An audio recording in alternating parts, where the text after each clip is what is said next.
on DAB, online and on your smart speaker. This is Times Radio Early Breakfast. And the budget makes the front pages of most of the papers. The Guardian has a quote from the Prime Minister. He's going to speak a little bit later in the West Midlands, saying it's time to choose a path, taking on critics ahead of what we know is coming on Wednesday, defending really Labour's approach to the economy. The Telegraph put it as the biased OBR is paving the way for Reeves's tax grab. That's the concern of the former Chancellor Jeremy Hunt, accusing the budget watchdog of abandoning impartiality in reporting on the nation's finances. Then the Eye have got this really interesting piece of analysis saying trust in politics has declined since the general election in July, and we are becoming more cynical of our politicians. Also, the USA makes lots of the papers. Of course, the US election is now looming. The Guardian's got a photograph of Michelle Obama and Kamala Harris at a rally, saying Michelle Obama sort of tearing into Donald Trump and implored voters to back Kamala Harris. Kamala Harris has got the Obamas to campaign for her. Donald Trump has got Elon Musk and Hulk Hogan. More on that in about 15 minutes' time when we head to the States. But right now, let's go through these stories in a bit more detail. Andrew Eborn, the Barrister, broadcaster, Futurist, is here. Andrew, good morning. Good morning and welcome back from Kilimanjaro. I love seeing the pictures of you up that mountain. Yes, the pictures were not that flattering on the way back down. I looked quite unwell. Do you feel more cynical, Andrew, about politics? This is what the Eye is suggesting, that, you know, I think people who are expecting sort of sweeping changes to come in with a new government are feeling frustrated. Well, the reality is they campaigned about change. Well, the only change that people really care about is the change in their pocket. And people will remember that throughout the campaign, they said, we're not going to tax the ordinary working person. Well, what on earth is an ordinary working person? Because it sounded as though it's weasel words at the time, and those weasel words have come back to haunt them. Yes, trust comes in on foot and leaves on horseback. And it's difficult to be even more cynical, because they've always been a bit cynical about politics. But this is what the report says in the Eye. It's a fascinating report. The trust in politics has declined since the general election in July. It's a challenge for the government as its first budget looms. The reality is this budget, they sort of drip-fed potential changes that they're going to make. And they're obviously potential, and everybody's been speculating for what seems like an eternity. And this is the sort of usual way that politicians do it. They're sort of testing the water, if you like, to see which ones might fly and which ones won't. But a lot of people are going to say, look, we're going to be worse off as a result of it, in spite of the reassurances that Starmer seems to be trying to give us. I know. We'll try and get more clarity today. The Times is reporting this morning, Bridget Phillipson, the Education Secretary, refused to say yesterday whether the owner of a small business earning £13,000 a year was a working person. Yeah. I mean, I think that's part of the problem, isn't it, Andrew, that when you hear something like, oh, you know, tax rises aren't going to go up for the working person, we don't think we need to ask the politicians to define exactly at that moment, tell us who a working person is, because it should be obvious, and actually it hasn't been. You're so right, Rosie. It's weasel words. I said at the time, look at, as a lawyer, you look at every single word and what does it mean, and politicians accordingly, they chose the words very carefully. But the public are not stupid. The reality is there are lots of people who are working who will feel as though they're going to be taxed, and how dare you say we're not working? We are. And as a result of it, there's a knock-on effect. And if they're going to put up things like national insurance and employers' national insurance, there's going to be a knock-on effect anyway. So I think it's going to come back to Labour to bite them. They should have just turned around and say, we probably have to put up taxes to deal with things because we need money, otherwise we can't spend money. And that would have been a much more honest policy to campaign on. But if they'd said that, would they have won the election victory? Well, that's the point, isn't it? No, if you tell people we're not going to put up taxes, we're going to make you all feel good, that's what happens. There should be penalties. There should be penalties for people who make election promises and don't keep them. Right. Inside the Times, a wonderful, heartwarming story of, this is the owners of Neal's Yard Dairy, who they say they've been overwhelmed with displays of support since they disclosed, there was a brilliant write-up of it in the paper yesterday, the theft of cheddar worth £300,000. And you should explain, Andrew, exactly what happened, because it wasn't that someone sort of broke into a warehouse and stole the cheese. It was effectively fraud, wasn't it? It was. They were tricked out of their truckles. And then proceed carefully and all those other puns that we can do. Yes, it was an extraordinary thing where people basically, there was a fraudster.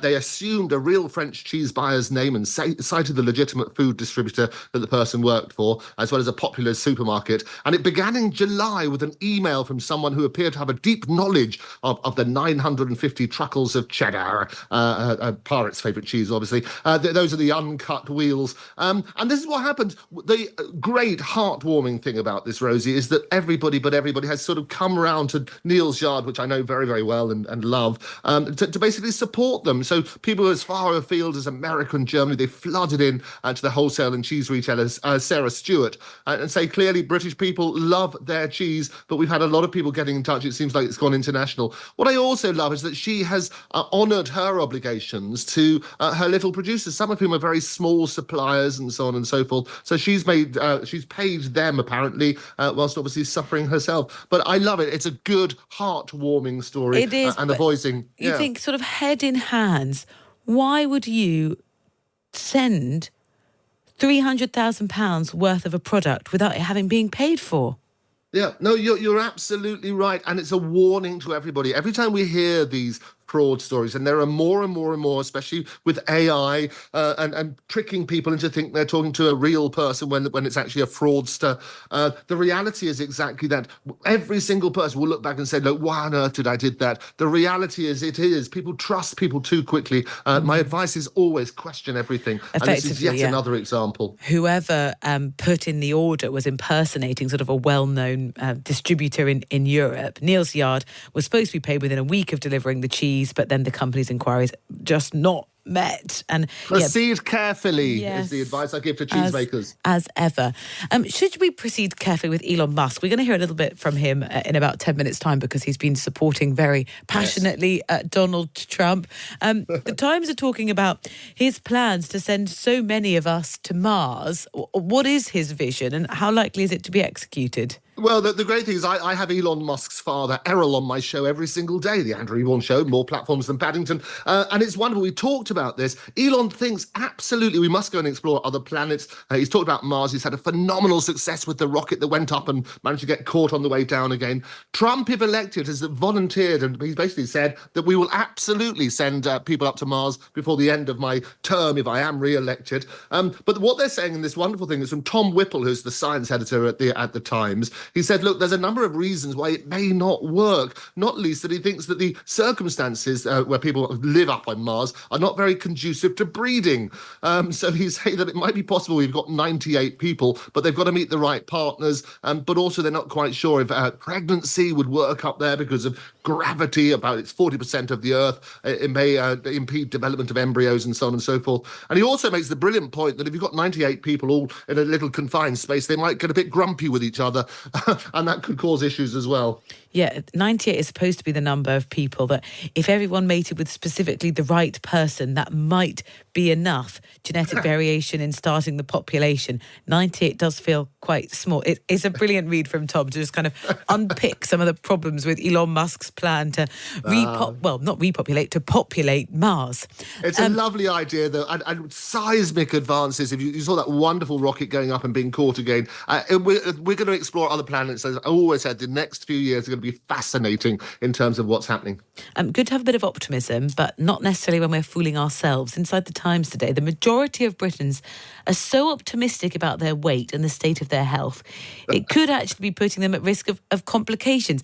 You know, this isn't necessarily just your GP asking. Effectively, we can't be trusted to tell the truth about our weight. So that means you don't know if you've got a condition, something like, you know, you could be at risk of something like high blood pressure because you are just sort of fooling yourself that everything's fine. Well, I think it's rather like anybody who goes to the doctor and the doctor says, well, how much alcohol do you have? Well, not really that much, to be honest. The reality is we not only kid ourselves, we kid other people. So this was an analysis of data by 600,000 adults. It showed that the majority of them basically didn't tell the truth about how much they weighed. It was a research conducted, unsurprisingly, by a health insurance firm. And they compared the data provided with the accurate measurements from health checks. And nearly twice as many people were classed as overweight in person compared with when they were asked about provide their own height and weight. So whether they're fooling themselves or fooling others, but the point is, as you rightly say, there's long-term health risks where people have to be honest about these things, and that's why the questions are being asked. In the same way as people are asked about alcohol consumption, it's not to show off and say, well, I'm very moderate, I only have my wonderful tea in the morning. But you work on that sort of basis. Being honest with yourself means that you can get prevention for some of these diseases. So Clearly. That's the reality. Nearly twice as many people were classed as overweight in person than when they had to sort of just fill out a survey themselves. So that's an awful lot of people bending the truth.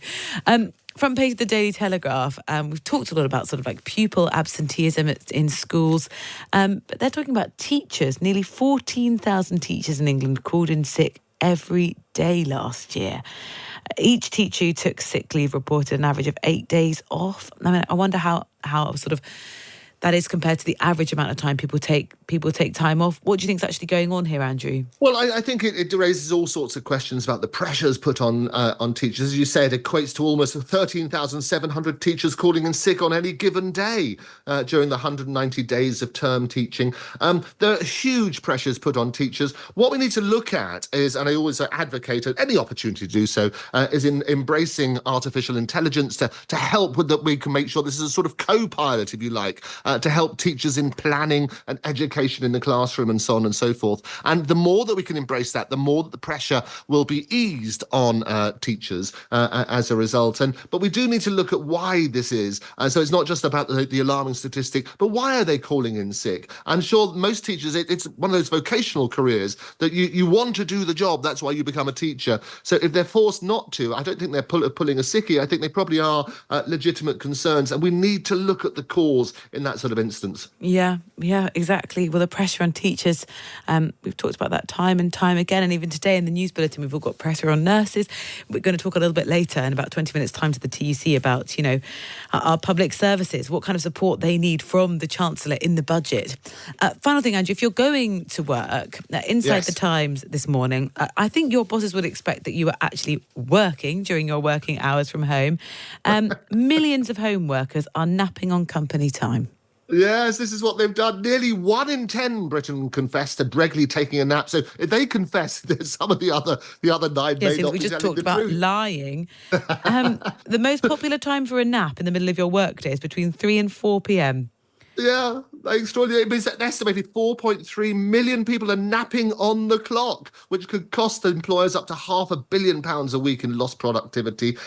They do make points about working from home. There are advantages in not going to the office and time saved on that sort of stuff. So I always believe it's about effectiveness and how effective it is. I don't mind if people nap as long as they're as effective, if not more so. If they nap and are useless at their job, that's the issue you need to be focusing on. Younger workers are the most likely to call in sick because they're tired. Nah.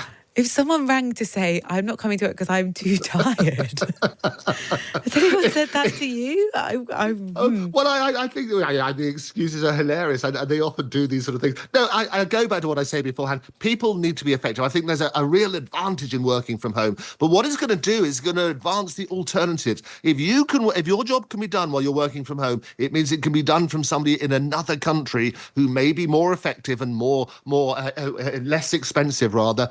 So be very, very careful what you wish for. Andrew, thank you very much. Andrew Eborn, the barrister, broadcaster, futurist, president of Octopus TV, going through the papers with me. It's 5:30. Lots of response coming in about Rachel Reeves's budget, as the Prime Minister is going to tell us today at a speech he's giving to face reality, prepare to face reality. It looks like £35 billion worth in extra taxes is coming. Philip, good morning, says, I'm a pensioner who worked and saved all of my working life. I'm 17, shortly will stop work, so I won't be a working person. I feel as though Rachel Reeves is targeting us pensioners. Jerry says, I had such high expectations of a Labour government. I'm really not sure after the winter fuel allowance and freebie gate and the long-awaited budget. They are not up to much like the Tories.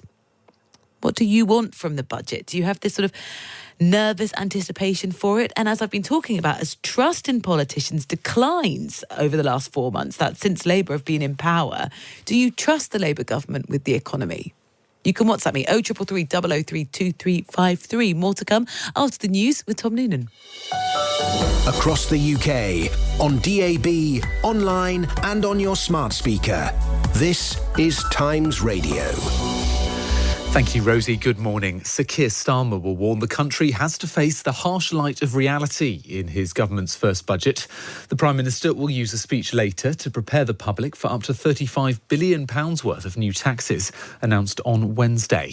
Political correspondent Alicia Fitzgerald says he will try to find a more positive message as well. He's basically saying that without these tax rises, we won't feel better in society. There's no way that we can invest more in our public services. There's no way we can see visual improvements in our living standards, I suppose, without these tax rises. So really trying there to kind of waver off some of the negativity that we've heard over the past few weeks about the upcoming budget. Meanwhile, the former Chancellor Jeremy Hunt has accused the budget watchdog, the Office for Budget Responsibility, of abandoning political impartiality for publishing a review this week that's expected to heavily criticise the actions of the last Conservative government. Police say a Labour MP has been voluntarily interviewed after he appeared to repeatedly punch a man in a late-night brawl. Mike Amesbury has been suspended by the party and had the whip removed after the incident on Friday night.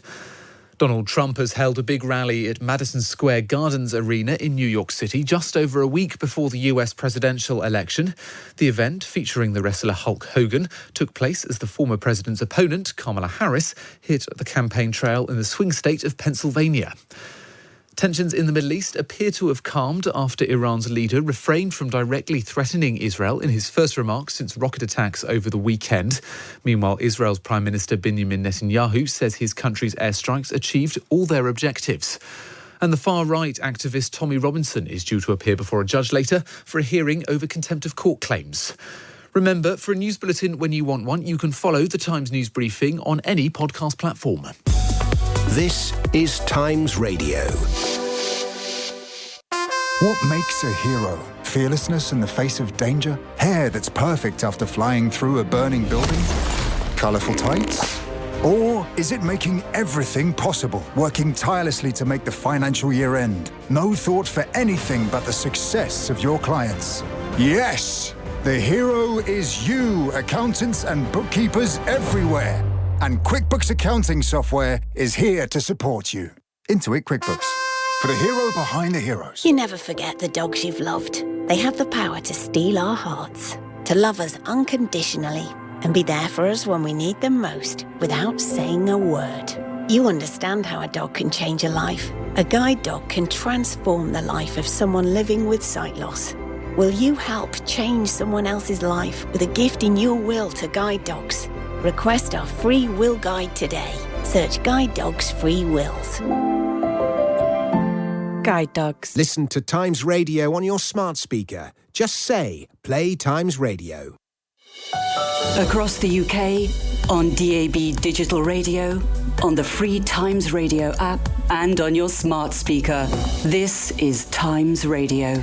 And it's 25 minutes to 6, at which point Stig Abel and Asma Mir will take over the reins with Times Radio Breakfast. They're going to be joined by Labour's Pat McFadden to ask